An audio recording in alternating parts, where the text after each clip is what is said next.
Wow, I don't think I will ever see a map the same way after this talk. This was really insightful and fun and beautiful to look at. So let me put Rasagy right on the stage. Hi, good evening for you, right?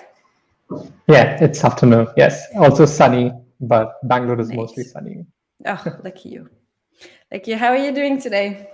I'm good. I have a huge FOMO from missing all the talks where I was asleep, Oh, and I'm looking forward to, I think, spending Sunday going through all of them. Yeah, it's a good thing there's a screening room with all of the recordings.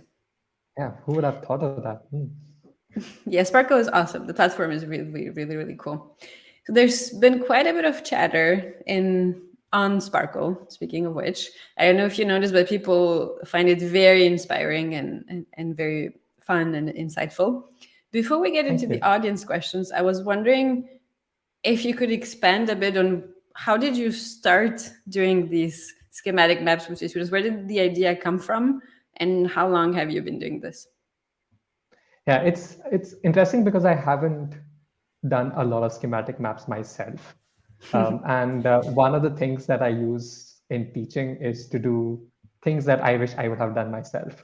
So I love to teach because I get like, um, in a way, guinea pigs who I could tell a new experiment to do, and you could all try and do it Hope and your figure out students are how not it works. listening. So yeah, I when I was at NID, I was doing my master's in information design, and one of my seniors came and taught us cartography, Arun Ganesh. We didn't really have a cartography module per se, but he loved sort of mapping. He used to be active on OpenStreetMap, and he introduced us to the idea that we should create schematic maps. I made a schematic map of Andaman and Nicobar, which is these small islands on the edge of India. And I actually mapped out the different tribal languages and how the region was split based on different communities way before it was colonized. That got me excited about the idea that a map shouldn't always be accurate, and there could be a lot more value of a simplified representation.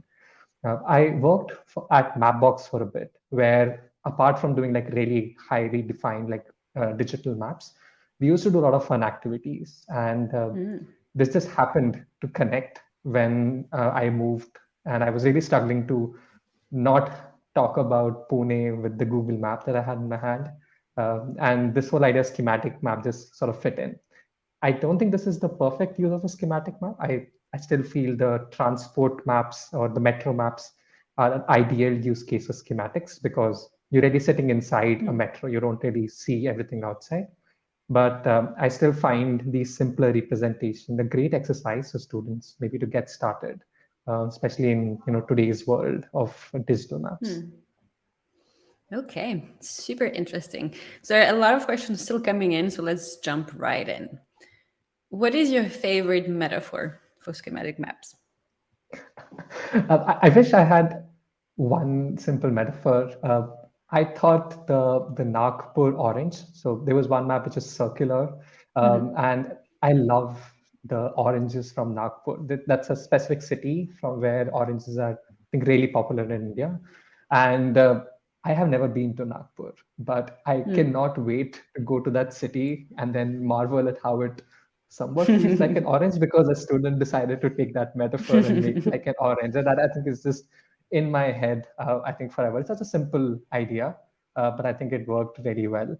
One of the most amusing ones that I've seen was, and this is the statement that I made earlier, which was it's very easy to notice a metaphor. I think humans are very good at looking at something messy and then recognizing shapes. Like you would look at clouds and be like, ah, that looks like a dragon.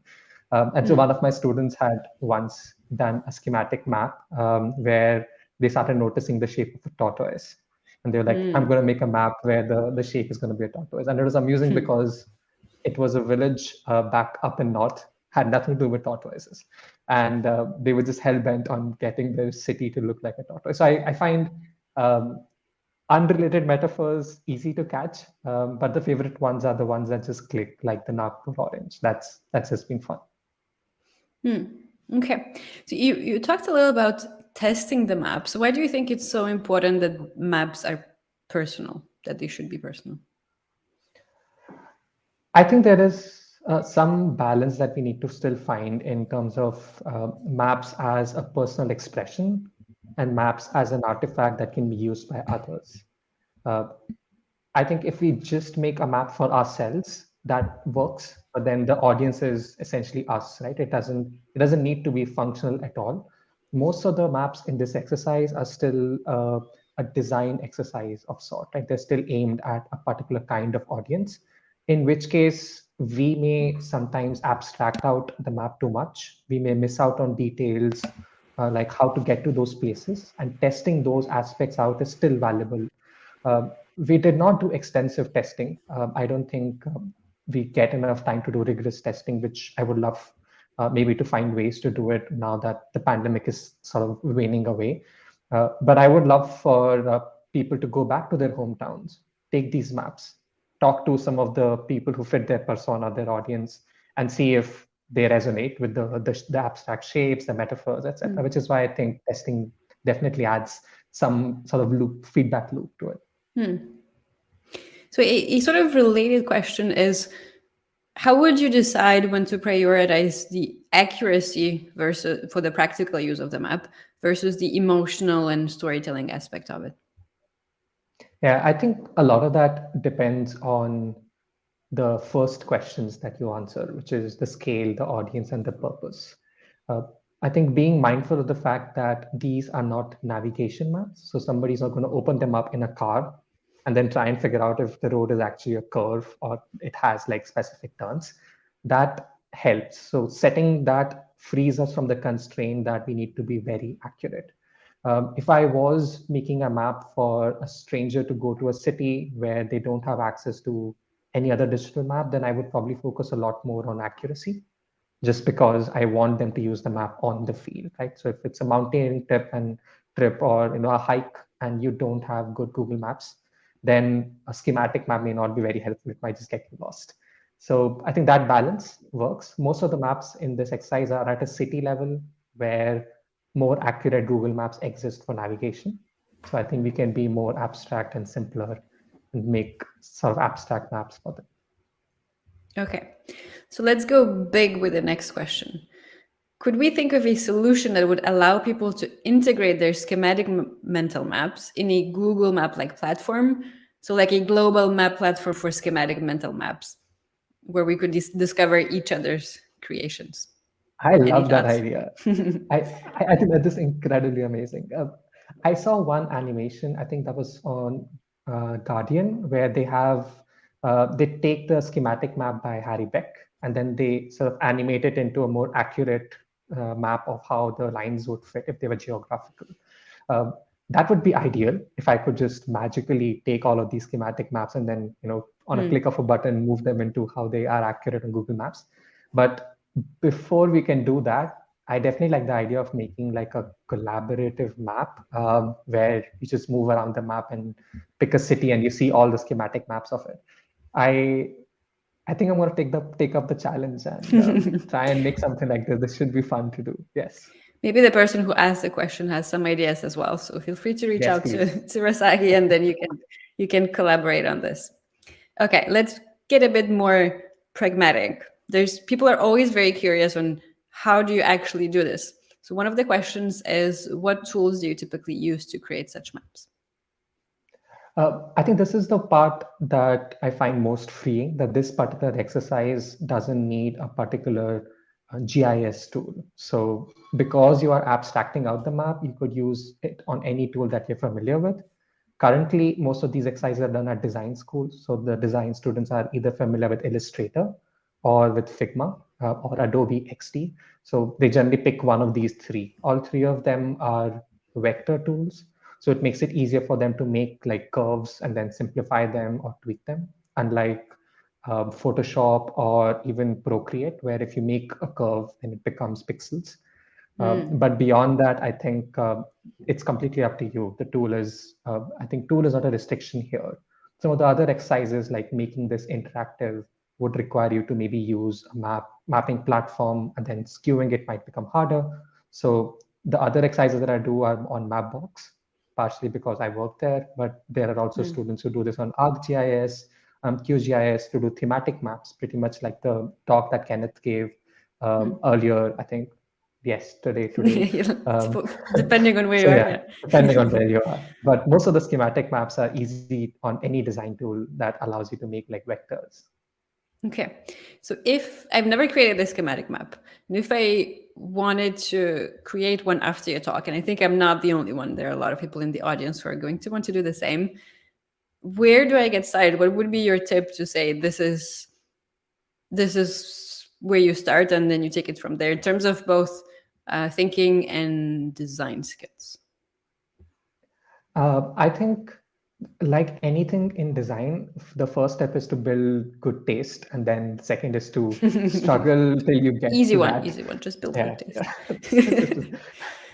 So I think if you haven't seen examples of good schematic maps, one studio that I love is a studio called INAT.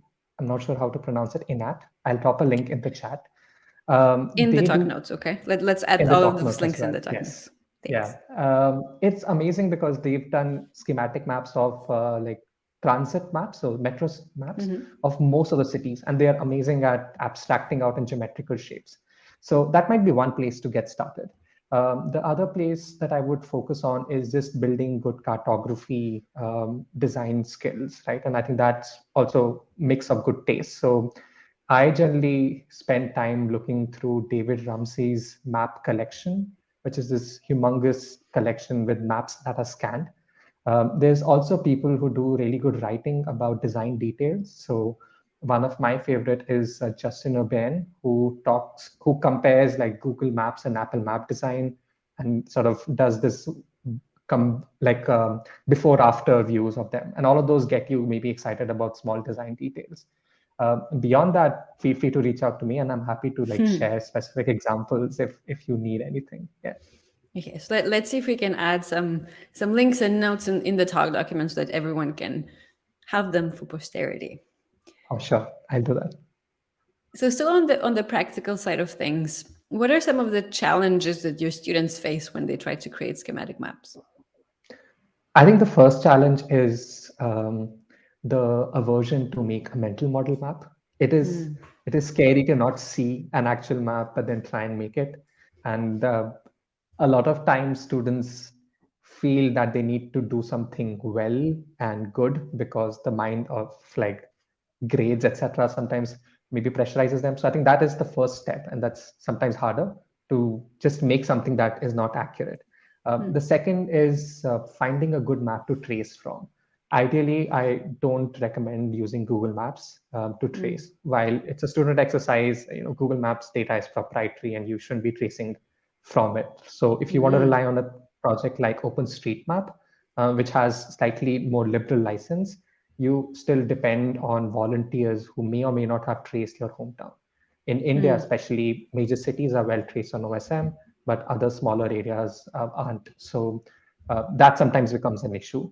And I think the third challenge has always been around abstraction, around stopping yourself from making a metaphor which you think is the exciting metaphor and has nothing to do with your city, because I think nearly every student wants to do that as a first sort of impulse. And I think also not getting too frustrated if you can't find a geometric shape or a metaphor just because the city is so unorganized. Like I think unlike some of the cities that I've seen in the West, a lot of cities in India today have sort of grown organically. And that means that most of them don't have like a very simple shape or a grid that they follow. So sometimes it becomes hard to abstract it out. And that I think is another challenge. Okay, so quite a few challenges, but worth it. Is that the Definitely. You is have to that the make pretty summary? Okay. maps at the end. Yes. Yeah, they all looked really, really good. I kept wondering how students can be so good at the design part of things if it's the first time they're doing it.